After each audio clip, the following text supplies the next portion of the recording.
जी, बिस्मिल्लाहिर्रहमानिर्रहीम। स्टूडेंट्स अस्सलाम वालेकुम। जैसा कि स्टूडेंट्स आप जानते हैं कि हम रिपब्लिक लॉ अकेडमी साहिवाल से आपसे मुखातिब हैं। जी, सल्फ़कार अहमद फरीदी मेरा नाम है। एडीपीपी, डीडीपीपी, सिविल जज, लैट, कैट, एलएलबी की ट्यूशन जो है हम ऑनलाइन भी तैयारी करवाते हैं और ऑन कैंपस भी पढ़ाते हैं। ये हमारा कॉन्टैक्ट नंबर है 03037534 इस पे आप राब्ता करके हमसे कोई भी कोर्स आप परचेज़ कर सकते हैं। Thank you very much. आइए आज लेक्चर नंबर जो 12 है वो शुरू करते हैं ऑन कानूनी शहादत आर्डर 1984 पर। कोमा भी साथ पढ़ते होते हैं। Chapter number 3 relevancy of fact का चैप्टर नंबर 3 जो हमने शुरू किया हुआ है। ये आर्टिकल 18 से लेकर 69 तक है। हमने पिछले लेक्चर में आर्टिकल जो है 42 तक ना हमने पढ़ लिया था, ठीक है। आज हम पढ़ते हैं 43। आर्टिकल 43 क्या कहता है? आर्टिकल 43 कहता है consideration of the proved confession affecting person making it, जो इसको कन्फेशन कर रहा है and other jointly under trial for the same offence. इस लाइन को समझना बड़ा जरूरी है। देखिए कैसे उसने कहा कंसिडरेशन फॉर प्रूव्ड कन्फेशन। जो प्रूव्ड कन्फेशन है, फॉर एग्जांपल ज्वाइंट ट्रायल चल रहा है, 3 बंदों का चल रहा है, ज्वाइंट ट्रायल चल रहा है, ठीक है ना। उनमें से एक बंदा कन्फेशन करता है, उसका क्या इफेक्ट होगा, ठीक है ना। वो इफेक्ट कैसे करेगी, और बाकी दो जो है उन्होंने कन्फेशन नहीं की लेकिन ऑफेंस सेम उनका है, ठीक है ना, मिलके किया है। तो एक कहता है कि मैंने किया, दूसरे कहते हैं हमने नहीं किया। तो एक ही कन्फेशन जो कर रहा है उसके लिहाज से उसका उस पर क्या इफेक्ट होगा, और बाकी जो दूसरे दो हैं उनका इफेक्ट क्या होगा, ठीक है ना। इसका मतलब ये है consideration of proved confession affecting person making it, मतलब कि जो पर्सन ऑफ कन्फेशन कर रहा है उसको कैसे अफेक्ट करेगी, और एड अदर ज्वाइंटली, और अदर जिन्होंने अंदर जो है उनको कैसे करेगी, ज्वाइंटली अंडर द ट्रायल, जो जिनका ट्रायल चल रहा है फॉर द सेम ऑफेंस, ठीक है ना, सेम ऑफेंस के लिए ट्रायल चल रहा है, उनको कैसे अफेक्ट करेगी, ठीक है। आइए अब हम ये आर्टिकल कहता क्या है ये पढ़ते हैं, ठीक है।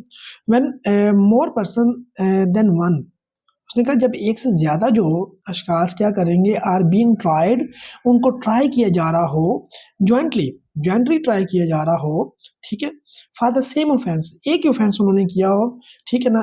सेम ऑफेंस मतलब कि सब ने एक ही ऑफेंस किया हो, and A confession made by one of such person is proved. अगर उनमें से कोई एक कन्फेशन करता है तो वो में उसको प्रूफ किया जा सकता है। किसके खिलाफ, कैसे, देखते हैं। A such confession shall be proved against the person making it. वो जो पर्सन जो कन्फेशन कर रहा है, इकबाल जुर्म कर रहा है, उसके खिलाफ तो वो प्रूफ होगा कि ना उसने ये जुर्म किया, ठीक है ना। अगर बाकी दो नहीं करते तो उनके खिलाफ क्या होता है, the court may take it into the consideration, court उनको फिर लेगी क्या, सच कन्फेशन, उस कन्फेशन को as circumstantial evidence, as circumstantial evidence के तौर पे लेगी अगेंस्ट सच अदर पर्सन।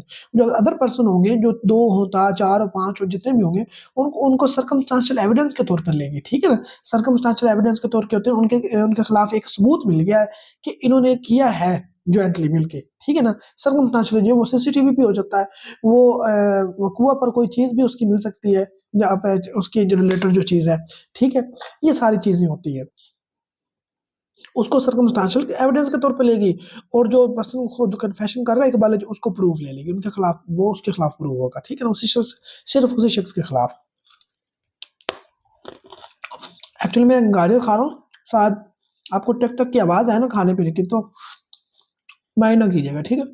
आगे जो explanation, offense as used in this article includes the abetment of or attempt to commit the offense।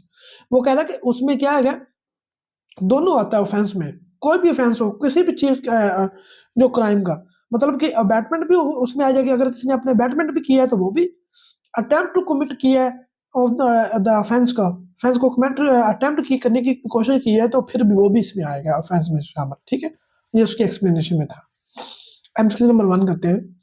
उसने कहा when more person than one, एक से ज्यादा जब are being tried jointly for the same offence and the confession made by one of such person is proved, such confession may be proved, shall be proved, shall not be proved, may be proved, may be proved against the person making it, may be proved against the person making it। ये लिखा हुआ है may be proved, यहाँ पे ये देखें may be proved लफ्ज आया,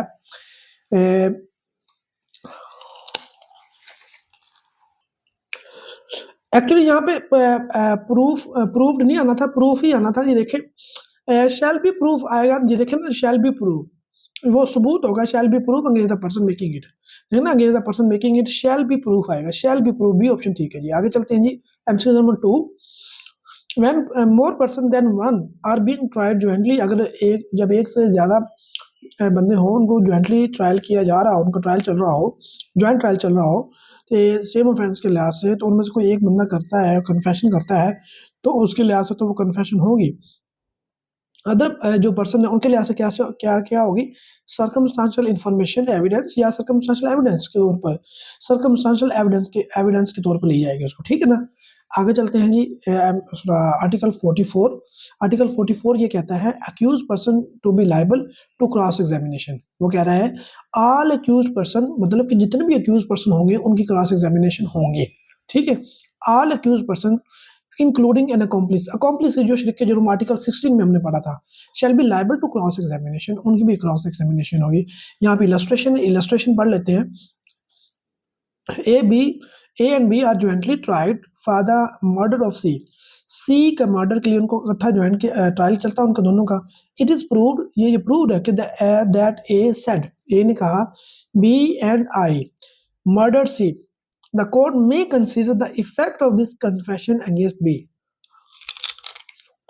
ठीक है।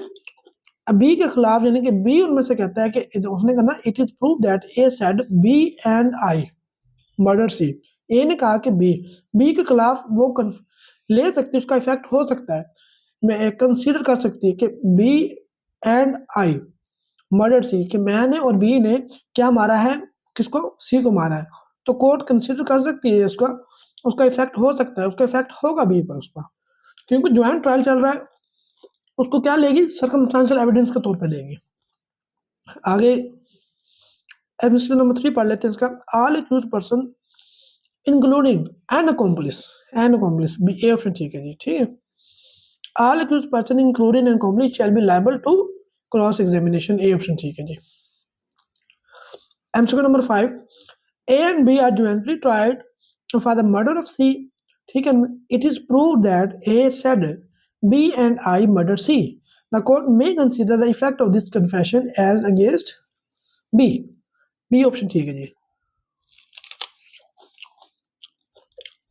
आगे जी आर्टिकल 45, आर्टिकल 45 क्या कहता है, admission not conclusive proof but may stop.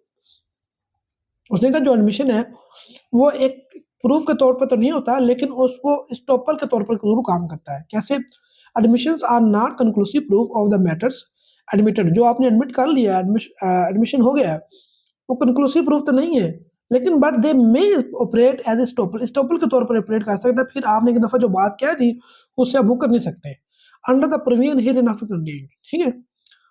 Admission are not conclusive proof, यहाँ मैंने कंक्लूसिव प्रूफ, ए ऑप्शन ठीक है, और the matter admitted but they may operate as a estoppel के तौर पर ऑपरेट कर सकता है। यहाँ पे भी एमसीक्यू बन सकता है एज ए स्टॉपल, ठीक है, ये भी आपने याद रखना है। ए ऑप्शन ठीक है, कंक्लूसिव प्रूफ, ठीक है। जहाँ पे आप लेक्चर खत्म हुआ, आगे करेंगे आर्टिकल 46 से शुरू करेंगे इंशाल्लाह, वो अलग से एक टॉपिक है, तो उसको हम पढ़ते हैं, ठीक है ना, नेक्स्ट लेक्चर में। थैंक यू, अल्लाह हाफिज़। नेक्स्ट लेक्चर के लिए इजाज़त दीजिए वकार अहमद फरीदी को। आज हमने जो लेक्चर हमने किया, लेक्चर नंबर 12 किया, ठीक है। मैंने पूरी कोशिश की है आपको समझाने की, और इसको इसका ट्रांसलेट भी किया है, और उसको समझाया भी है, कंसेप्ट भी दिया है, और उसकी मैं आपको PDF फाइल भी सेंड करता हूँ, रिकॉर्डिंग भी सेंड करता हूँ, अच्छी तरह समझा भी देता हूँ। अभी अगर आप ना पढ़े तो फिर आपकी मर्ज़ी है।